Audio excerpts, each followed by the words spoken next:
My boy Primoz Roglic has not crashed. I brought this up. Has not crashed. It's still in the fight. He's only 3.5 minutes behind. I saw him today on that steep climb. He was doing like 120 RPM, just chilling on the wheels. And it just reminded me, like, we haven't even mentioned Primoz. The guy's won 5 Grand Tours.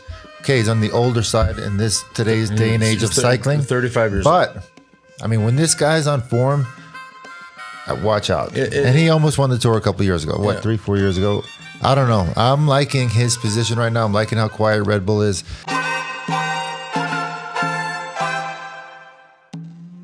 Good morning, everybody. Welcome back to the Move podcast, talking about Stage 11. Alain, what did we do? Stage 11, from Toulouse to Toulouse. From Toulouse to Toulouse. I gotta say, ASOs, I've been pleasantly surprised by the route so far. They haven't done a great job design. I mean, for Alain, these have not been that titillating for me personally. As is the case each and every day. Today's show presented by Ketone IQ. Incredible win. Jonas Abrahamsen has only won one professional bike race before. I believe, Spencer, it was the Brussels cycling circus or something. I mean, it was that sounds right. Yeah. You know, incredible victory, not just for him, but for a lottery team to a young Scandinavian team to get in the race led by our old friend Thor Hushovd. Unbelievable. I mean, you're talking about teams coming into the Tour, roadmap in this thing. Like, if we can do this, it is a massive success. That for that team, pretty incredible. Yeah, I mean, last year, Spencer pointed out, he was in breakaway 6 times, I believe. Lots of solo attacks. I mean, this guy is a freaking tank. We used to call Tony Martin, my team HCC, the Panzerwagen, the tank. This is the new Panzerwagen over here. And he was second on stage 2, if you remember. He missed out to Kevin Vauclin. I kind of felt bad for him, so it's nice to see him. Last year. Second, that was a tough stage too. I think today has to be one of the most exciting stage of the Tour de France so far. Well, I think it's we've in years past we've spent a lot of time talking about the complexity around rest days, what riders do on that rest day, whether they choose to ride less or more. And how they come out of it. I mean, I got up this morning, turned on the television. I was like, this, for me personally, that would be my worst nightmare. An aggressive stage. By the way, Abrahamsen, the first rider to attack on today's stage. Unbelievable. First rider. First rider to attack, gets in the group, stays away. By the way, they don't stay away by much. You were touching on this too, Spencer. I think they got up to 150, you said? I think 130. 130. Because it was fast behind. Like, if you watched the beginning, like, it almost was an optical illusion. Like, it was all out attacking behind. Jonathan Milan wanted to be in the breakaway, and they're just staying away. Schmid and Abrahamsen. Like, it was unbelievable. I would love to know personally, like, the rest day protocols. I feel like back in our day, we were all kind of on our own. You'd like to go hard, do your certain stuff just to keep the body awake. I would go super easy. Felt like crap the next day. But now that everything is so planned out, nutrition-wise, training-wise, I'm sure it's a lot more dialed in, and you don't have the choices. Like, you're doing this, and that, and you're eating this, and that on the rest day. I would love to know exactly some of the protocols from these guys. One thing I saw yesterday was Tadej decided not to have a press conference. He gave his comments. He had no obligation to have. I always thought there was an obligation. I thought so too. It was, if he's not in a jersey. Oh, good point. Yeah, you're not in a jersey. I don't think there's any obligation to, and I don't blame him. Yeah, no, I don't blame him either. No, that's just another thing that whether, I mean, it's just that your heart rate goes up for those. It just does, and not by a lot, but it's just another stressor that if you don't have to do it, don't do it. I fully support that. Today's show brought to you by Roka.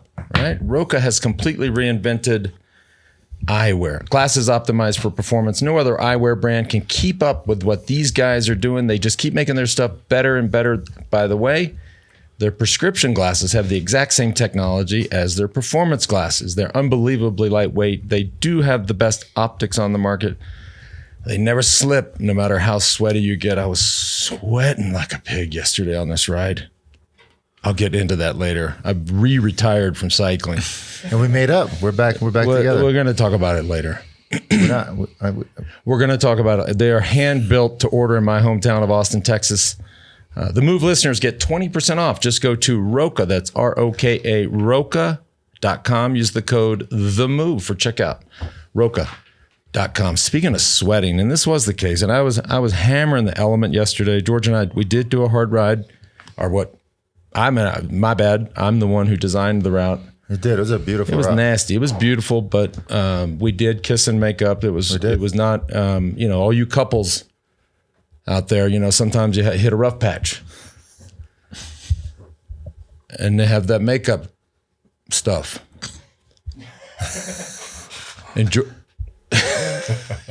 I don't know what I can and can't say. Yeah. I've been good, all right, for half of this Tour de France. I feel like I've been pretty good. Anyways, we had a little makeup ride. I designed the route. I designed specifically plenty of single track so I could sit in the front. I promise I'm going to talk about element in a second. So I could route, by the way. Control the pace. Check out my Strava. And it didn't. Yeah, everybody remarked on our Strava. They couldn't believe we rode this one particular trail backwards. Typically, people go down it. Anyhow, I was sweating. Yeah. I was sweating like crazy. I was hammering the element. It is our go-to hydration source.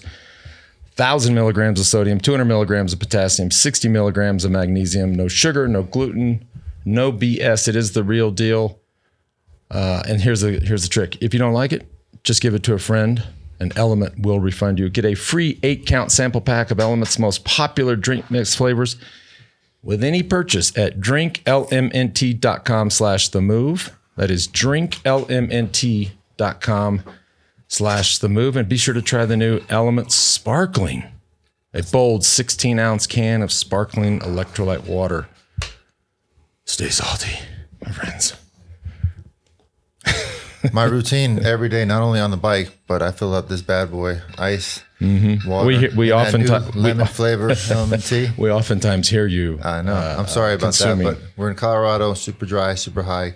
Got to stay hydrated. Speaking of cycling and me suffering and potentially totally retiring from cycling, I am ready to unlock at some point, I believe, my cycling potential.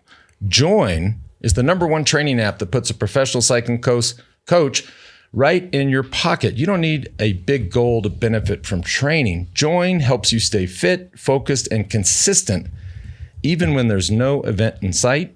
Join keeps it interesting with challenges, bunch of variety, and smart progression. With over 400 world tour level workouts for road, mountain bike, and gravel, Join creates personalized training plans that can adapt to your schedule and performance in real time. By the way, too, it recalibrates when you miss a workout.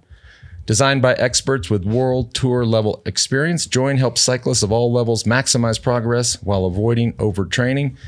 Join is your #1 cycling training app. You can now test Join 30 days for free. Download Join today and improve your ride. Note to self. I have a question about today's stage because, yes, Jonas Abrahamsen, you can call him the new Tony Martin, the Panzerwagen, whatever you want to call him.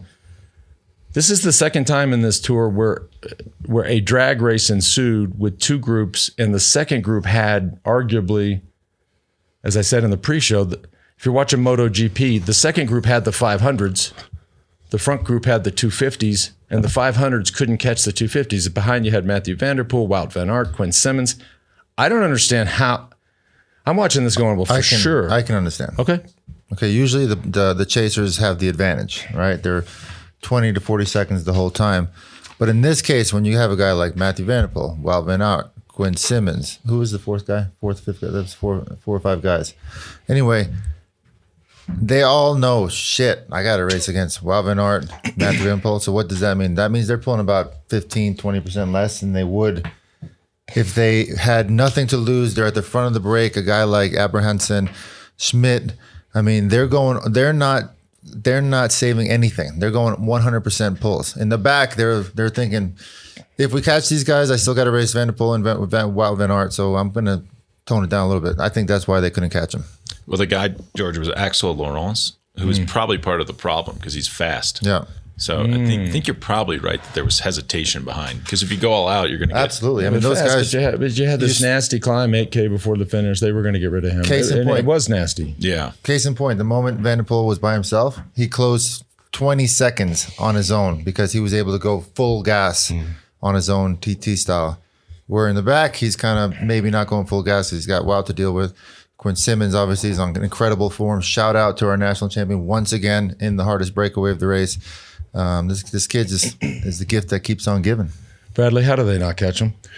Well, you know, as George said, there is an element of that. But I think the thing people don't realise is, well, when you've got a front group in the Tour, you have the lead car in front, you've got the TV motorcycle, you've got various other motorcycles coming past, and then nothing. They keep all the vehicles and motorcycles out of in the gap in between the front group and the chase group.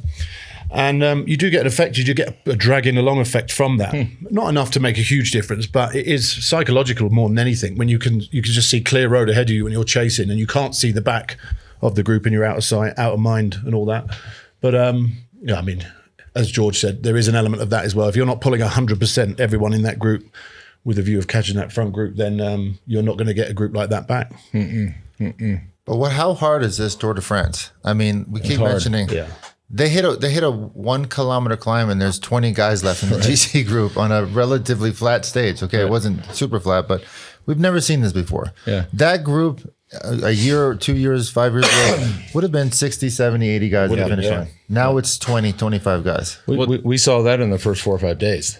Yeah. I mean, this is going to stack up. I mean, tomorrow's our first big true mountain stage. There's going to be some shrapnel on the road. I mean, it's like another 30 mile an hour stage. Like, it's unbelievable how fast they're going all It day. just was just at the end, it ticked below 31 miles an hour average. Before you mentioned, what about the crit riders maybe being able to ride that fast? Our boy Spencer's joining the Haterati club. He's getting some hate now because of his crit comments. Well, speaking of hate, I don't. We're gonna. I have a two-parter here on hate. The second part I'm going to save to the end of the show, and I'll just tease it out. I'm going to get a lot of comments on my quaff, so I want to touch on that and read some of your comments. But every day we walk in here into the studio, and personally, he's fine with a hoodie on. I mean, we're down in the basement. It feels nice and chill in here to me. Every single day, George. Is anybody else hot? It's hot in here. It is hot in here. How are you guys wearing those hoodies? So, you know, we all get. Do I speak like that? No. Bradley can do some great imitations. You not so much, and I don't want to hear Bradley. You know, I'd be right on. Here's anyhow, and we all get sometimes really weird gifts from people we love a lot, right? And I can't even remember. It might have been my birthday. It might even have been Father's Day. But I got a present from my mother-in-law, Sharon, and I love her to the end of the earth. But on this one, a bit of a head scratcher. I was like, that's kind of a weird gift. And I never used it, but I found a home for it. This here. I have no idea what this. I mean, at first when it came out of the box, I was like, "What is this?" Hold on. Can I have that? So you put this thing on. It's a net cooler. Bradley, you see this is a net cooler. So we call her Gaga, and so Gaga, this. Can you hear it? Yeah, I can hear it. We can hear it. Here, you want to borrow it, George? Yeah. Put it up like that. It'll cool you. So anytime you start whining in here about the temperature. Oh wow, that's beautiful. So Gaga, that gift. It came in handy. So much better. George, thank you, Gaga. Do I have to take it off for the sound? Or? You can kind of hear it. All right, I'll put it on pre-show. It's like the guys in the race put the ice, the Ziplocs of ice on their neck. I wish to have some of those prepared for George so we can just get ready for the show. A couple of other interesting things stood out in today's stage. Pogačar hit the deck. This was an interesting moment in the race. It was right near the finish, 4 kilometers from the finish. So outside of that grace period there where he would get same time, just crossed a wheel ironically with Team Uno X. I mean, here's the team, great day, bad day. In a way, you could have taken out the biggest favorite in the race. Got up, had a little trouble getting the chain back on, had some neutral support there. They were struggling with it. And we thought, oh boy, what now? What happens? Right? What do these guys in the front do? Do they keep riding and put 20 seconds into him? Or do they sit up? Yeah. and they sat up. They sat up. I think it would have been a bad look for those guys to take advantage of that situation. I don't know. I agree with them sitting up. Yeah, they would have waited for you Yeah. for sure, and you as well. Yeah, I mean, it's not like they were going for the stage win or anything. I think it'd have been a If they different were going for the situation stage win, had yeah. there not been the breakaway and they were going for the stage win. But, how much would they have taken off him? 20 seconds, maybe? That's right. I think they've done the right thing. I think it's the best thing, the most respectable thing to do. Yeah, and had they ridden and taken the 20 seconds, they all know, and we all know, what Tadej Pogačar would have been thinking tonight on the eve of the first true mountain day. He would have said, okay, Say hello to my little friend. yeah, you can have a little, we'll give you some... That said, I mean, he hit the deck pretty damn hard. He did. I That's mean, always you saw the him question. hit his hip and then his shoulder, got up right away. But that's the adrenaline at the finish line. He's, I'm okay. But you don't know what we're gonna feel like tonight, or when you, more importantly, what he feels like tomorrow morning. First real mountain stage. There's gonna be a lot of questions people are gonna have overnight about this crash. I mean, just to play devil's advocate, like, was it a mistake not to work? Like, if you could take 30 seconds from him, are you going to regret that? So look at the group dynamics? You have the EF guys who they're racing to keep the yellow jersey for another day. Why would they go up there and do that? That would be a horrible look. You have Visma, Lisa Bike. What are they going to do? They only had Mathieu Jorgensen up there and Jonas Simon, right? and Simon. Yeah, they're going to put those two guys up there, guys that are Mathieu top 3, top 5 contender to Tour de France. Simon, Giro. I mean, to just a max, just get an advantage from a crash. I think that's a bad look, and I think it's an honorable thing they did to wait for him. Yeah, if you spin it around as well, had that been Jonas that crashed, and we were asking the same question as to whether Tadej should have benefited and took 20 seconds or wait, we know what Tadej would have done. Of course. He would have waited. It's. I think if that's on that basis, then I think they did the right thing to not go. I mean, I agree. It would have looked terrible. You were just throwing it out there. Yeah. And okay, so we're gonna mention what we talked about earlier. Yeah. I mean, so we should mention, like, Jonas wouldn't make any sense for him to work. Yeah. Didn't seem to mind being on the front with 66K to go, breaking up the group. I don't understand that at all. Right. Yeah, me neither. There's a weird obsession going on with Visma. Has it in their head that they have to make this race as hard as possible at the expense of their own team. But they're not, are they? They're these sort of attack, like TV attacks. Yeah. You saw Jonas on the final climb. Explain the TV Where attack for our where viewers. was TV attack. Yeah. Well, I mean, it's like it's an all-in effort for 20 meters, and then look over your shoulder and sit up. Yeah. And there's no sort of full commitment with a game plan in mind to actually at the right point. We saw he attacked 50 meters from the summit of the climb. Yeah. But when he initially attacked, we didn't see that. We got kind of excited. Yeah. He's attacking, but we're like 50 meters from the summit. What's going on? Like, why would you do that? And he came from a long way back when he did that attack. He did it all right, all set up perfect. Got Tadej, caught him by surprise, but then sat up. But George, is there someone in this field who there's no attention on and could benefit from this? Yeah, so somebody we haven't even talked about in the last 10 days, essentially. My boy Primoz Roglic has not crashed. I brought this up. Has not crashed. It's still in the fight. He's only 3.5 minutes behind. I saw him today on that steep climb. He was doing like 120 RPM, just chilling on the wheels. And it just reminded me, like, we haven't even mentioned Primoz. The guy's won 5 Grand Tours. Okay, he's on the older side in today's day and age of cycling. 35 years But, I mean, when this guy's on form, watch out. And he almost won the Tour a couple of years ago. 3-4 years ago? I don't know. I'm liking his position right now. I'm liking how quiet Red Bull is. Let's see. I think we might start seeing more that action. would require something pretty extreme. Yeah, I mean, he's not going to win this. So does the Tour de France. It would be like Tadej's hurt or sick. I'm getting emails that he has a cold. I don't know. Cold, crash. I mean, dude, those 2 things right there at the Tour de France, you got to be at your top of your game. Or a kamikaze attack that he pulls off. Yeah, right? And there's 2 of them in the top 10. 2 of them. That they Florian let- Lipowicz as that well. they give him some grace, let him go up the road. I mean, later in the show, we'll look at tomorrow's stage. Now, tomorrow is the first true mountain stage. It's the first of quite a few, so probably not tomorrow. But we'll look at the profiles of the Sulur and the HAUTACAM. I mean, these are very hard stages, but there'll be other days where at 3.5 minutes, they give you a minute, right? Yeah. We all know too. I mean, he does have a propensity to hit the deck, but he can also go downhill really fast. That is important if they give you that period of grace to go away. Had a good, I mean, obviously he didn't want to crash in the Giro, but got a solid, 10 days in the Giro. So great foundation in terms of training, was able to recover quickly, do some real specific training for the Tour de France. My guess, specific for the last half of the Tour de France, which we are now entering. Good. So I've got fingers crossed for Primož Roglic here.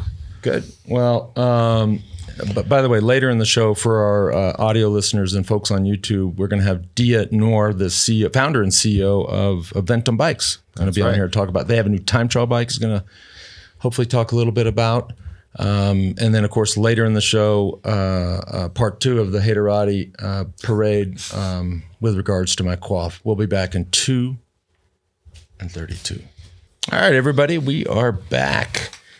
Obviously, Ben Healey, huge fan of Ben Healey. Ben Healey's still in the yellow jersey. We'll see that is probably set to change tomorrow. Having said that, I don't know. This kid is just... he's tough. He's tough. I just kind of pick up on what I hear about on TV or some random articles, and just for my own curiosity, I guess for you, Bradley, he's racing under the Irish flag, and so the Irish are psyched. But started his career. I don't know. I think he was born in Great Britain and started racing. Originally raced under the British flag. What happened? I mean, it sounds like there was some. Yeah, I mean, he was racing for the his parents, grandparents, all Irish, and was racing for the Olympic Development Academy program, which is sort of at youth level. So that's with a view that you were, going to be at the Olympics sort of 8 years from that moment. So he was on there riding for mountain biking, actually, on the mountain bike program, and then got dropped from that program as a junior. And didn't hear from Great Britain ever again. So switched his allegiance to Ireland and rode the Tour de l'Avenir and things like that, and started getting results. And look at the rider he is now. So, and I think part of the reason for that is in the UK, if you're not riding on the track or any showing any sort of ability on the track, that's where the whole funding is based for Great Britain. So National Lottery is that funds British sport. And that's where they, how many medals you're aiming for at the next Olympics is dependent on how much money you get as a sport in the UK. So the track program is where it's at, really. And then from the track program, that's why we have a lot of riders that have come from the track program. But Ben, Team Sky, obviously he didn't shine on the track, so he wasn't in their plans, really, which is why he switched allegiance. Well, yeah, best thing he ever did. As they say. One man's trash is another man's treasure. Right? It's working out great for the Irish. Yeah, I think GB could probably use that trash now. Yeah. They're probably regretting that. I mean, there's quite a few riders that have done that. It's it's a shame. I mean, George, did you ever consider racing for Colombia? No. Okay. No. But Not for any particular reason, but I didn't know. Okay, no, I was especially just since they never really had like back then a great development program. At all. And especially part 2, because you were always America's golden boy. It really was from day one. This kid rolled up. Could be. I was like, no. I said, we'll see about that. Looking like George Clooney. Listen, let me just check, and it's I am getting a lot of grief about the hair. There are a few positive and nice comments. And at this point in my life, guys and gals, I need that support. I think it's getting more and more aggressively mohawked. I don't know what's going on, but there's been a lot of inbound and not just on social media. I'm going to start with a DM. This lady slid into my DMs hating on my hair. And then an email. Somebody figured out my email and sent me a very sweet personal note. First message here, and this lady her name is Sherry. She says, "What did you do to your hair? Your hair right now looks like shit." I'm a fan and giving you good advice. The alfalfa sprout on your head must go. Again, I mean, this is sort of sugar and salt. Again, I'm a supporter. I'm just saying. She goes on to say, by the way, the section on prize money was brilliant, and she dubs herself Debbie Realistic. Tough. That was just a warm up for what I got on my email. Right. This is just this one hit hard, and I had to look this up. You offended a lot of our bald friends too with your comment. A lot of them are wondering, was he talking about me? Well, if you're bald, I was talking about you. Okay. All right. So there's another email here. Lance, your new hairdo is reminiscent of the Saturday Night Live character Ed Grimley, and I was like, who is Ed Grimley? I had to look it up. This is Martin Short. This is a Martin Short character on Saturday Night Live. This guy Ed Grimley, and that's the photo. It is. I mean, and she goes on to say, for all the grief that you give George Hincapie, he was quite kind to you about the hairdo. I even sang on our show. I've never done that before. So, Go back to that picture. I mean, this is unreal. I mean, I do kind of see parts of it, but mine doesn't look like that. Stuff. Stop being me. Not. How you doing, Brad? Everything cool? We're coming out of the rest day. We're trying to get this engine started again, man. Yeah, damn, son. That's quite good, Jimmy Neutron. Okay, you know what? that is too That good. was really good. Who? I didn't put this up for. Who put this up? George? Are you behind this? I wish I was, but no, I think it was Copeland.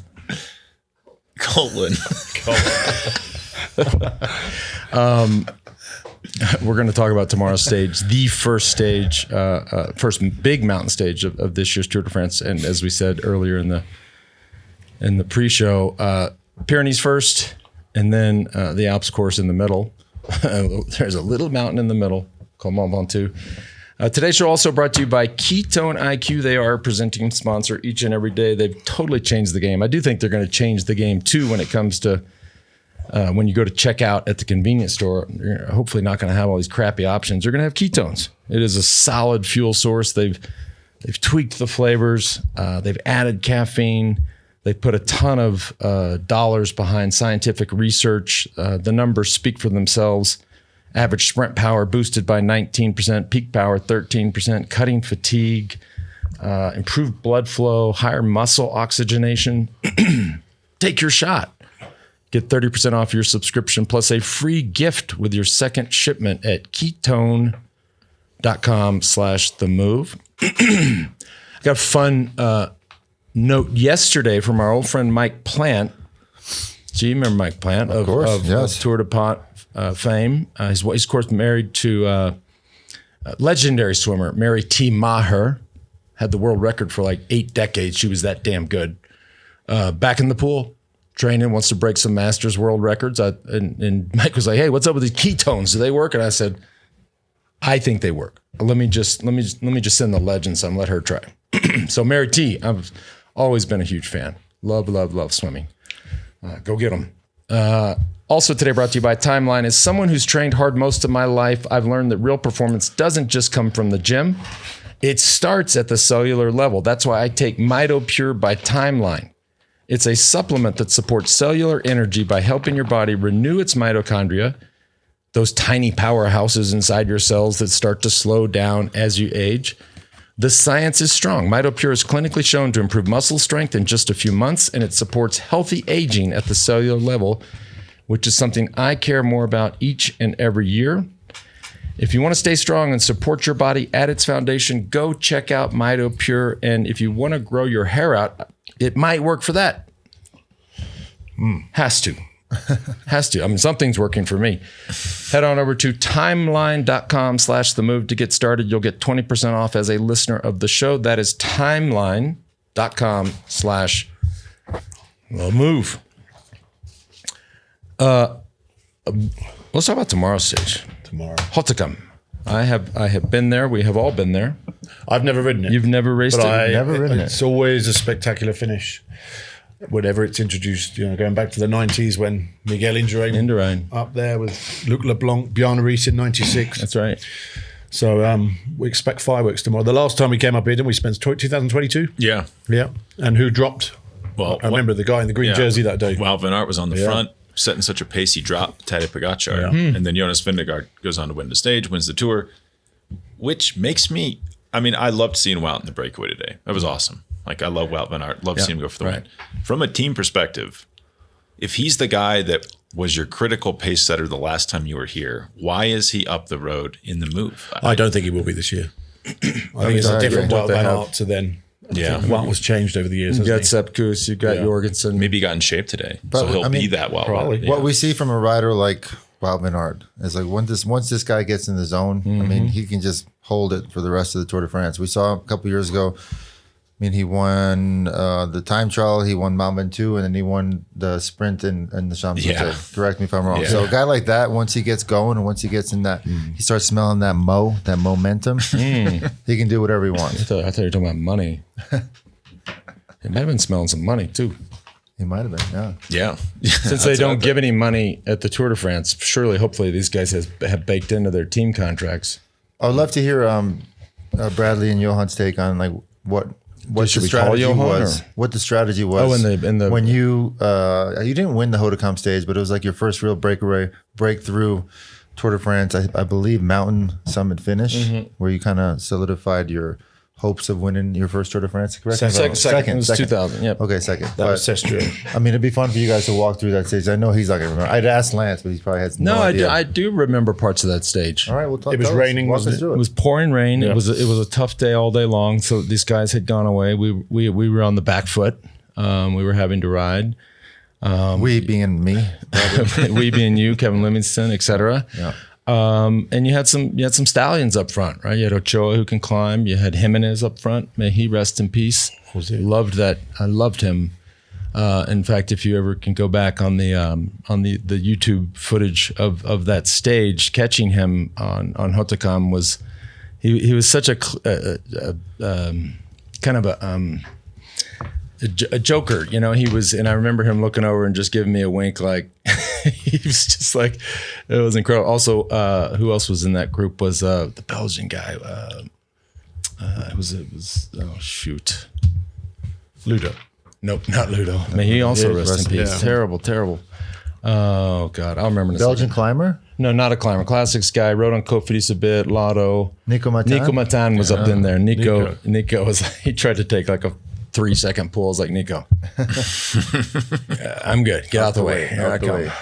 And Ochoa held on, but the big question mark at the bottom was a two-parter, right? It was Jan who came into the race behind, out of shape, but started that climb looking like he was going to be able to do something, and then of course Pantani. May he also rest in peace. That was the big one. That everybody was waiting for that, and I'll never forget Johan coming over the radio saying he's getting dropped. Pantani's getting dropped, and I thought, oh, here we go. I mean, it was, and then I just went right, and so I think I loved racing in the rain like that. Yeah. I will say that, and tomorrow we will not see that. It's going to be very hot tomorrow. 90 plus degrees, so we're not going to have the same conditions, but it was cool. Yeah. Right? It was probably in the at the top it would have been in the 50s. I loved racing in those conditions. So I can see UAE and EF Education collaborating tomorrow, especially since it's kind of a super flat run-in. What do we have, like 100-something K before the climb? I can see them collaborating. Let's pull it up. Let's look at this profile, because the profile, this give you this to me is scream sort of traditional Tour de France mountain stage, right? You give the guys some chances here in the beginning. You got that sprint thing in the middle. The sprint, you know what I'm saying? Intermediate sprint in the middle. Of course, it does come after a little Cat 4, but you give the sprinters maybe a chance to hang on and snag some points, and then boom. It'll be interesting to see what Visma do tomorrow on this basis that they've ridden the last 10 days of trying to isolate Tadej off the back of the crash today, try and isolate him before the Soulor, or at least by the top, or in terms of his teammates and how many he has there.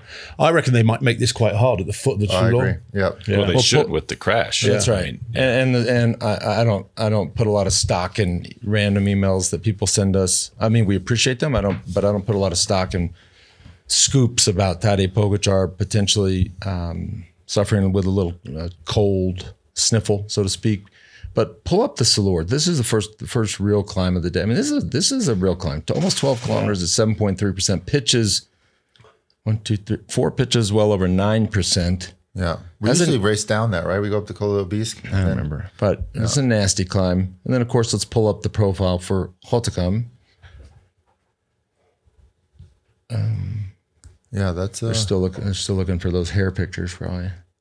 that's HAUTACAM, bro. There's, boom. Nasty. 13.5 kilometers, 7.8, call it 8%. It's a tough clim. Hardest climb of the tour so far. Yes.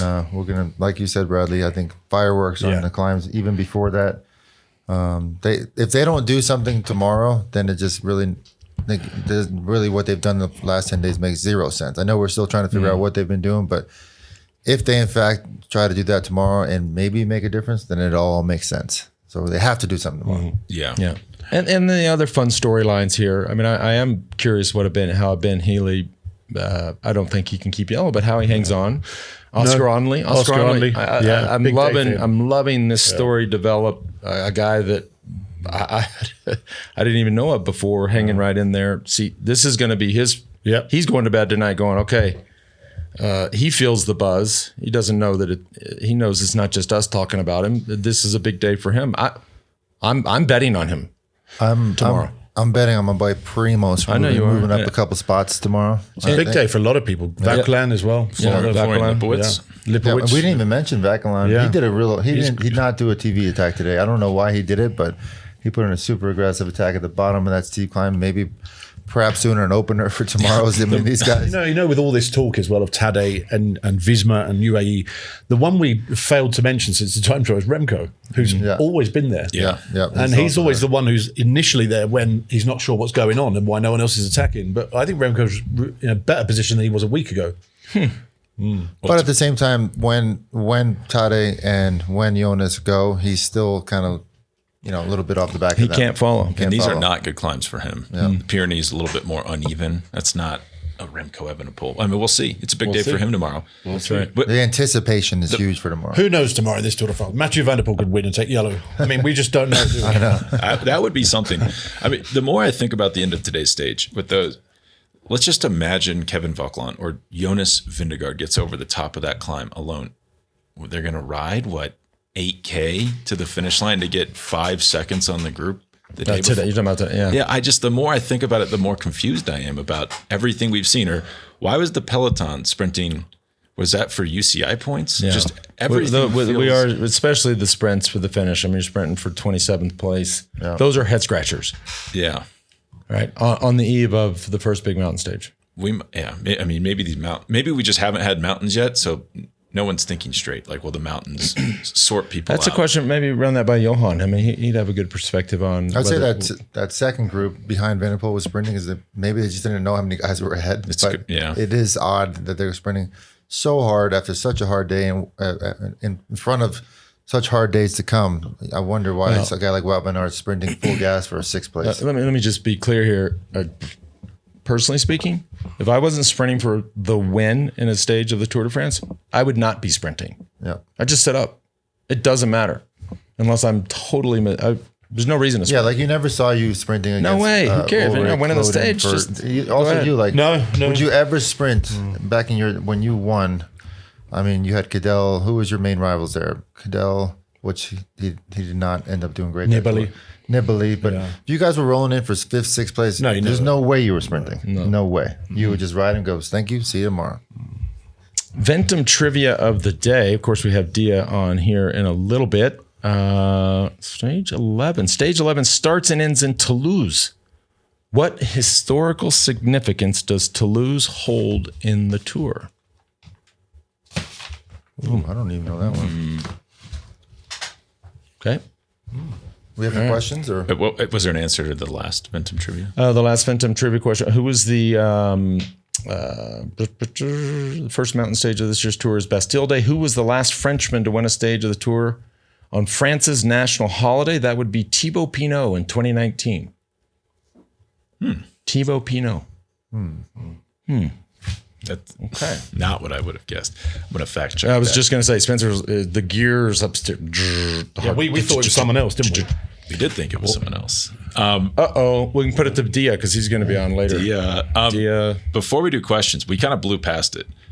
Jonas Abrahamsen used to weigh, when he was 23 years old, he weighed 58 kilos because he thought he had to have a 6 watt per kilo threshold. He gains 22 kilograms, goes up to 80, which is what he's at now. That's unbelievable. Yeah. Almost hard to believe. So it's just all power. And for those who think in pounds, 22, that's, I mean, you're pushing 50 pounds of weight gain. And it clearly a lot of power, right? That he's gained. Which would be the exact opposite of pretty much what anybody else did. Which would be like what we've seen Bradley do from his Tour de France winning ways, his yoked Gymshark days of today. But that seems a hell of a lot. It seems like a lot, but maybe you could have transitioned into like a breakaway specialist if you would have gained 50 pounds. I've read all the reports of him putting on weight. 22 kilos is That's a lot of weight. There's a lot of weight. And nonetheless, whatever he did worked for him today. We got to get him on also, the ship. too, Spencer, you did not have him win in that stage as it was coming down to it. The Swiss rider has won plenty of times on the Pro Tour. From my eyes, I mean, if you're... As we were watching, you said he's a much faster rider than Abrahamsen. I mean, you rode the wrong race. I mean, leading the guy out, I mean, you're not that fast. They had the the monster closing in very quickly. Van der Poel was coming in hot. Yeah, but the director was on the radio saying, "You're faster than him. It's up to you to keep this breakaway away from Mathieu Van der Poel." I don't think he had a choice. I think he had to go all in on keeping Van der Poel behind. Otherwise, he would have gotten second anyway had Van der Poel caught him. Yeah. That was his only option, I believe. Yeah. Again, congratulations to Hushovd, his whole team. This is big. Yep. Big win for a small team. Huge win. A wild card invite like that. And we don't need to get into it here, but there's a big points battle brewing. So this is good for them. Like they could maybe even potentially be in the World Tour. So question from Todd. How much work does each bike get every night? Is it disassembled and put back together? How many bikes do the guys have? And do they know if they're riding a different bike? I think Bradley said during Flanders they do know. And do they change gearing? And if they do, is the rider notified the day before? I mean, for gearing, I was always asked the night before. Around the dinner table. Yeah. But not these days. I mean, they all have like 12 sprockets. I think they probably don't change gearing as much, but certainly wheels, bikes, go aero bikes on flat days, climbing bikes on hilly days. We'd always have the text message from the mechanic the night before, like, hey, which wheels do you want to ride? What gearing do you want to ride? And which bike do you want to ride? They have the options every day. And then the first part of that question was, do the bikes get broken down every night? Not in our generation. Wheels off, they hose them down, power assuming washing, nothing happens, assuming nothing's acting funny. I think they basically keep it together, give it a good wash down, make sure it's tuned up. How often are you getting a new chain? Like every couple of days? Go a whole tour with the chain? No, I doubt every couple of days. Most of those 6 of those 7 tours, I wasn't sure that I had a chain. And then a follow-up question to this is from somebody else. So let's say a bike crashes. What's then the protocol for? Do they take it back and inspect it? Or they just kind of absolutely, certainly, absolutely. I mean, keep in mind, most of these bikes are, if not all of them, are bikes that are production bikes made on the same line that the consumer is out buying and riding. I imagine Tadej's bike will be stripped down a fair bit today because the lever was bent in, so they'll probably put a new lever on. Yeah, good question for our man Diaa once we finish this show. And that's right. But yeah, the manufacturer will want those bikes to, if there was a break or if the carbon, and they do inspect them very closely for even the slightest crack in the carbon, they would want to know where that bike is prone or where the weakness is in that frame. Sure. And then let's say a bike is trashed. You send it back to the manufacturer. Yeah. They want that back quick. Yeah. They don't want anybody else to have it. Yeah. Yeah. When Contador crashed a few years, remember his bike broke in half, didn't it? Yeah. And it was on the roof of the car and they were covering it up and stuff because it can be bad for manufacturers if they break over a certain crash, people looking at buying one and you don't want that. It's not the best handlebars fall off. George had that. May or may not have some experience with that. Yeah. Well, that's it for questions today. That's it. Oh, that was easy. Tomorrow, big day. Tomorrow is a big day. Send us your questions. Try to get them on here. And comments on Lance's hair, please. That's always nice on the rest day. You're just getting emails about how your hair looks. It's like, thanks, guys. Rando emails. And if the comments get any meaner, because there were others. Could have a haircut on the show, live haircut. It was quite entertaining for me on our ride yesterday. The whole first 45 minutes of the ride were him telling me about the comments he was receiving about his hair. Well, I'm going back to my neck cooler now that we're wrapping up. but do please send us your questions. info@wedo.team. We'll try to get to them. All right, we got Diaa Nour from Ventum Bikes. Of course, we have a little controversy today, Diaa, over yesterday's trivia question, or 2 days ago, the trivia question and the answer. So the team is fact checking that. Just saying. Johan's fact checking those. Perfect day for you to be here because I don't know if you caught it, but I've been getting a lot of mean tweets about my hair. And so I thought, what a day to bring Diaa on. Check the man's hair, and they got the hair down. I don't know why you're getting so much hate over it. I don't either. It's beautiful. It is absolutely beautiful. My guy, it's my dog right here. Yes. Yes. Oh, well, guys. What's new in your world? Yeah, well, thanks for having me on. I mean, it's very exciting. Actually, I was in Mallorca with my wife, Audrey, last week, and we were reminiscing on our time with you guys there in Diaa. Beautiful riding. Did Sacalobra. I'm sure you remember that one, George. That's where we put George in. We put him in a hurt locker. Yeah, we did. Team Lance destroyed Team George up that climb. Team G and Poppy. Yeah. But our friend Dave Lettieri was on that ride? He was. Yep. He was. I love that man. But before I start, guys, gifts. We always do gifts. Oh, man. Yeah. Bradley, George, this was an easy one, right? Diaa Sendurga, my new favorite brand. Did you have it on 2 nights ago? Yeah, I did, but I had a different scent. This one is called I Do Not Know Why. I Don't Know What. And I thought of it fitting because... Wait, hang on. It's actually called I Don't Know What? Yeah, check it out. And it's fitting because it comes from the French phrase, je ne sais quoi. So I figured with the tour, why not get you this guy? It is one of their big classics. Big notes of bergamot, perfect for the Aspen summer nights here. Okay. So enjoy it. Bradley, you're coming to LA in a couple of weeks. Yeah. I'm going to take him to their flagship store in Abbot Kinney. We're going to experience some sense. What'd you get, Lance? I was just going to say, there's only one thing missing here. Yeah, because my gift to Lance is not giving him a set. Because in years past, I would give him one, and I would see him pass him on to George right on set. He wouldn't even wait till the show's over. Do you know how distracting that is? So I said, Diaa, you need to do a better job. Be more thoughtful. What can you give the man that can buy anything? And then I was taken back. I think it was in April. We were in Austin. We went out to dinner. You, Audrey, me, Anna. Took us in a car. I think it was Max's car. And you played a song. And you said, Diaa, this is my jam. I love this song. Took note of that.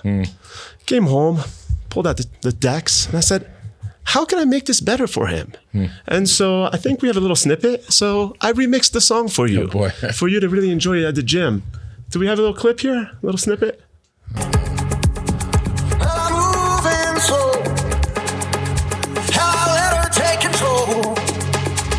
I must have died last night. Wow.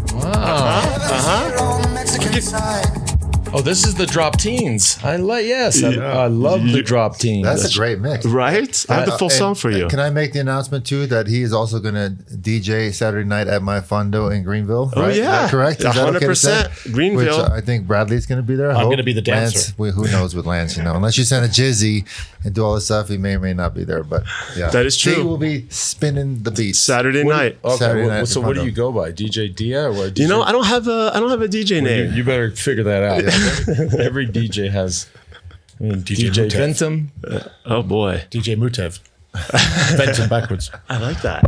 We'll think about that. We had a good question on our show today. I don't know if you heard it, but like being an owner of an awesome bike brand, Ventum, how would you? What would you do if a guy like Tadej crashed on your bike? What would you have your guys do? I know you wouldn't do it, but like in terms of like inspecting the bike, checking, making sure that it's still, the integrity is still there, all that. 100%, especially if you're on the tour, on the road or anything, we would switch that bike out immediately. Unless the rider had a very big affinity. Some riders get particular about bikes, like, no, I have to ride this one. We would take no chances.